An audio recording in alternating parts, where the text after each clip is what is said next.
Hello friends, welcome back to my channel Series Scribe. In today's vlog, I am taking you behind the scenes of my recent CSR Upcycling project I led in collaboration with Google Singapore.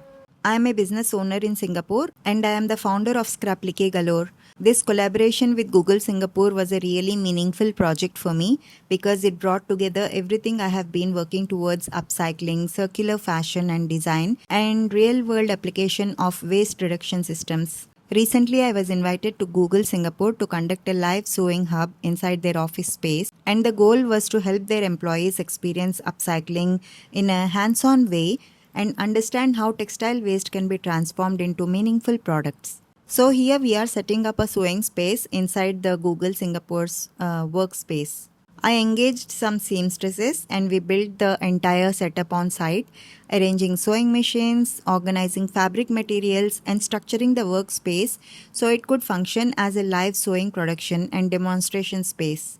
The idea was to make the process visible so they could actually see how waste can be transformed into sustainable products. So once the setup was ready, we moved into the production phase of the activation. Due to Google's privacy policy, we could not capture more video clips.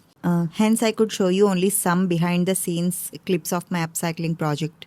For this project, we had prepared around 200 pre-made fabric templates in advance for structured production and participant engagement at the sewing space. So the products included fabric pouches, phone holders, bookmarks and scrunchies. I am the one who is directly involved in sewing process along with my team, working through each product, stitching, assembling and completing them all in real time. Since it is a live sewing hub, it was a continuous workflow moving across different product types, ensuring everything was completed smoothly as part of the live activation. Also, there was a lot of interaction with the employees from Google Singapore. They were coming in constantly, observing the process, asking many questions with us, the seamstresses, and engaging with the concept of upcycling and circular design. I was surprised to see how naturally curiosity builds an awareness.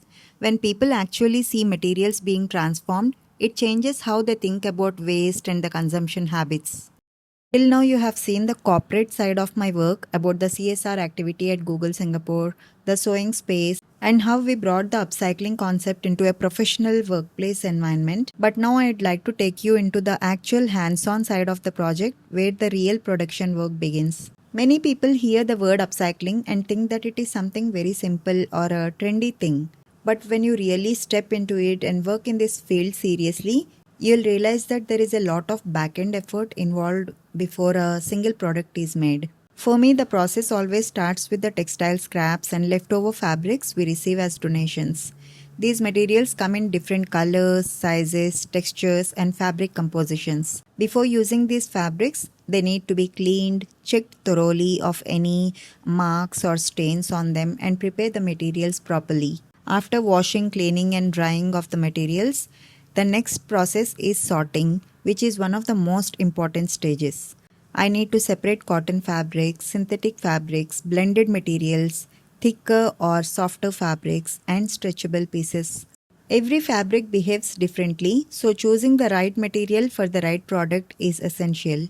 Once the sorting is done, I move into color coordination and material selection. I spend time matching colors, pairing prints, and selecting combinations that will look visually appealing. Sustainability is important, but the final product also needs to be very attractive and functional for people to use. The next stage is design planning and template creation. I need to decide on which products can be made from the available materials I have, and then create patterns, measure the dimensions, and optimize the fabric usage as much as possible. And then comes the cutting process. This sounds simple, but when working with large amount of fabrics, cutting requires careful judgment. Unlike the new fabric bundles, scrap fabrics come in uneven shapes and sizes, so every piece has to be used strategically. But when the order moves into bulk production, everything changes. Making one product is very different from making bulk production. Bulk work always needs planning, workflow management, coordination, and consistency. For this Google Singapore project, we prepared more than 200 pre-made templates for products such as phone holders, fabric pouches, bookmarks, and scrunchies. Because at the sewing hub, the focus was only on the top stitching and final assembling. But in this section of the video, you'll see me working on creating the phone holders and handling the production process. While doing bulk sewing, it is not only about speed, but it is also maintaining quality, keeping measurements accurate, ensuring clean finishing, and completing everything on schedule. There is also a lot of coordination involved. Material needs to be arranged properly, tools need to be ready, products need to be moved in sequence, and every stage has to support the next one. Alongside the sewing machine work, we also rely on many tools like scissors, rulers, markers, threads, needles, stuffing of the materials if needed, and the iron definitely are the major tools in order to carry out the sewing process. Having the right setup makes a major difference during the production process. Even though the process can be demanding and time consuming, I genuinely enjoy this work and the process behind it. I really feel passionate about building meaningful products from materials that would otherwise be wasted or ended up into landfills. There is something deeply satisfying about taking discarded pieces and turning them into useful and meaningful items again. Projects like this are especially meaningful to me because they create awareness, support employment opportunities, green employment opportunities for skilled seamstresses, and also contribute to women empowerment through paid work. Projects like this also encourage responsible consumption and help organizations engage with their sustainability commitment in a practical way. For this project alone, over 200 textile-based products were created using recovered materials. That means over 200 opportunities to reuse fabric instead of sending it into waste streams. When textile waste is diverted from landfills, it helps reduce unnecessary disposal, lowers demand for new raw materials, and reduces the environmental footprint linked to fresh manufacturing. For me, working on CSR projects like this gives me immense satisfaction. It reminds me that my work through Scrapplique Galore is not only creative work, but it is also impact-driven. It also connects directly to the United Nations' larger sustainability goals, reducing textile waste, promoting reuse, and encouraging more conscious consumption patterns through lived experiences rather than just theory. From a founder's perspective, this project also represented something deeper to me.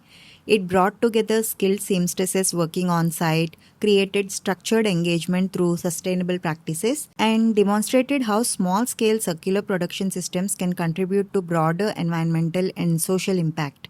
If you would like to follow my journey and support my work, please don't forget to like this video and share it with your friends. Also, please subscribe to my channel. I hope you all enjoyed watching this video. Thank you so much for watching till the end. I will see you all in my next video. Until then, stay curious and keep learning.